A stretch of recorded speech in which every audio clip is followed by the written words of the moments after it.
Welcome to another episode of Bville Live. Today I'm going to be making some delicious macaroni and cheese, but this isn't any ordinary macaroni and cheese. We add a special twist. The twist is bacon, onions, and apples. It is delicious, and it's a frequent request in my household. So the first thing you're going to do is put on a pot of hot water to get boiling for your macaroni noodles. Then you're going to saute in the pan some bacon, onions, and apple. And after that's sauteed, we're going to mix that together and add our cheese sauce combination and pop it in the oven. And then we'll show you what it looks like. So I'm going to get chopping and then I'll show you what it looks like in the pan.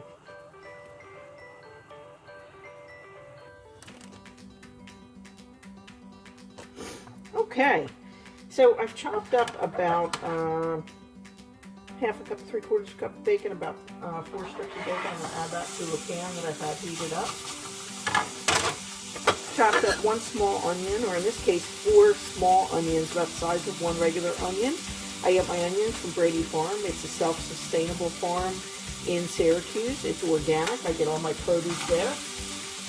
It's a wonderful subscription service in the Baldwinsville, New York area, and I highly recommend it if you haven't already started a subscription and you live in the area.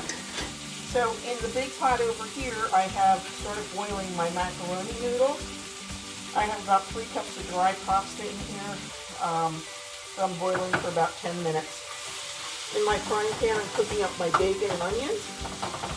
And to that, once the bacon's cooked down, I'm going to add my apples, and that's what makes it really special. It's a combination of sweet and salty with macaroni and cheese, and it is delicious. So I've washed off 2 apples. I just want to show you how to core them. I have this really cool core I got from my son's fiance for my birthday. You just taste the core and pop it into the apple and then turn. Now sometimes the apple center will not be exactly centered, and if that's the case you might have to do it in more than one spot. So I just pull the core out like that, and this apple was a little bit on the lopsided side. The core was not directly up and down, it was on an angle, so I'm going to go in again and cut another small half circle, and now I have my apple cored. It makes it easier to chop your apple if you core it first. So again, just go down and around, and this is a really neat core. It takes a lot of the labor of coring an apple out. Okay. And then I'm going to chop that up. I'll give my pasta a stir. So after everything's cooked up, I'm going to combine it and then pop it in the oven with my cheese and milk mixture, which I'm going to add a little bit of flour, and I'll cook that for about 30 to 40 minutes until it gets a nice crust on it. So it's not a whole lot of prep. It goes together pretty easily. I'm going to set the timer a little bit longer. The pasta's not quite cooked yet.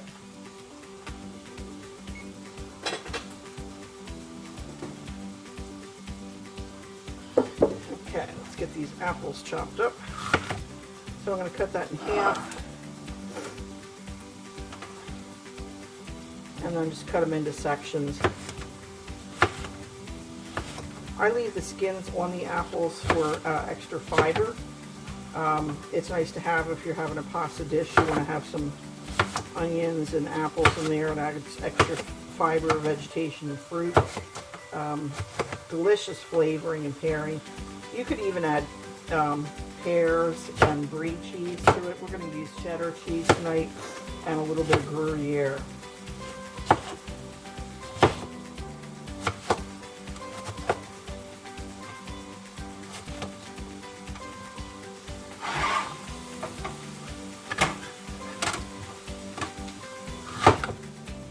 Now I'm going to add use instant milk because I don't use a lot of dairy milk. So I keep instant milk on hand.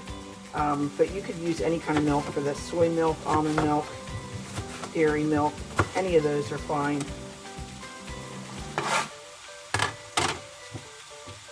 The instant milk is non-fat, so that's going to cut some of the fat. Since you're using so much cheese, it tends to be a high-fat dish, especially with the bacon. So any place you can trim some fat is good. All right, so that's 2 apples, 1 onion, about 4 strips of bacon. Give that a stir. Start my pasta. And I'm going to put the lid on this so it cooks down. And we'll let that cook, and I'll show you what it looks like in a few minutes. Okay, our onions, apples, and bacon have cooked up quite nicely. I've drained the macaroni from the pot, and I'm going to start mixing everything in the pot.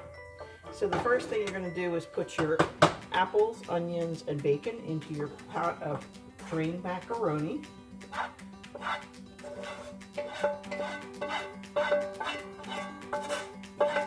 That smells delicious. Okay, now you're going to need quite a bit of milk for this dish because the pasta does soak up the liquid, and that's okay because that's what's going to help bind the cheese together. All right, so one of the things that I always add to my macaroni and cheese, it gives it a nice yellow color and a nice flavoring, is a little bit of mustard, about a teaspoon of regular yellow mustard. Any kind of mustard you have is fine, maybe 2. I'm adding a cup of grated Gouda cheese to this. You can also use Gruyere. Okay, I'm going to give that a mix first. Now I don't cook the cheese down, I just let it melt onto the pasta because I'm going to put it in the oven to bake. Okay, and you can see that blends in quite nicely. You don't need to add any salt at all because you have the bacon already in there. That's plenty of salt. You can add some freshly ground pepper if you wish.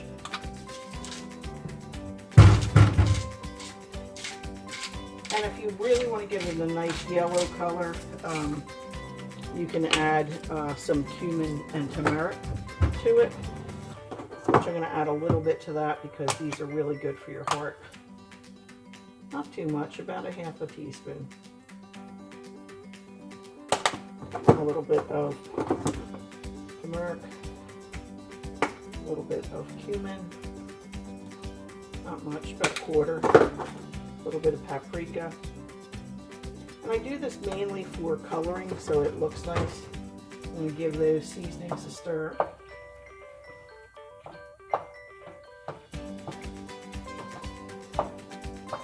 And when you cook up your bacon and onions and apples, you don't have to cook it too far down. Just get the bacon cooked because you're going to have it in the oven for 30 minutes. I'm going to put it in a 350-degree oven. And then you're going to need about 3 to 4 cups of cheese. So about a handful is a cup of cheese. So I've added 1 cup. So I'm going to add 2, 3, 4. Now, it also depends on how much pasta you're using. I used about 4 cups of dry pasta, so that's going to make about 8 cups of cooked. It usually doubles in size. Now, it might be a little bit stiff to stir once you have that cheese in there. So now I'm going to add my milk. So I reconstituted a dry packet of milk. You're supposed to add 3 3/4 cup of water to it. I added 22 ounces of water to 1 packet of instant milk. It makes it a little bit thicker. And if you're worried about the flavor of the milk, it bakes off. I don't even worry about it. I'm going to use a 13 by 9.5 inch by 13 dish that I put oil in. Now, a lot of people add butter to their macaroni and cheese. I'm not adding butter. We have bacon in there and we have cheese. That's plenty of fat. You don't have to overdo it. And if you wanted to, you can use fat-free cheese. You don't have to use full-fat cheese. I always pick the pork skin myself. And then I'm going to stir that all up real nicely.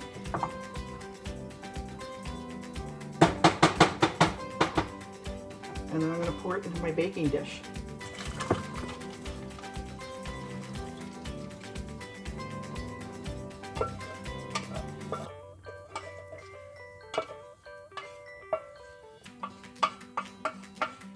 do it all in the pot, you don't have a lot to clean up. So all I'm going to have is this one pot and the frying pan that I cooked everything in to clean up. I'm going to smooth this around a little bit. And that fit perfectly. And then I'm going to put it in the oven for about 30 minutes until it gets a nice crisp outer shell. Okay? So I'll show you what it looks like when it's done. It's that easy. Okay, it's been cooking in the oven for 30 minutes. As you can see, it's done. You can see the bits of bacon and apple and onion in there. It looks absolutely delicious. I'm going to scoop it out to show you what it looks like. Now, I oiled the inside of the pan so it doesn't stick in lieu of butter. And you can see the inside of it is equally delicious. I'll put a scoop on the plate over here.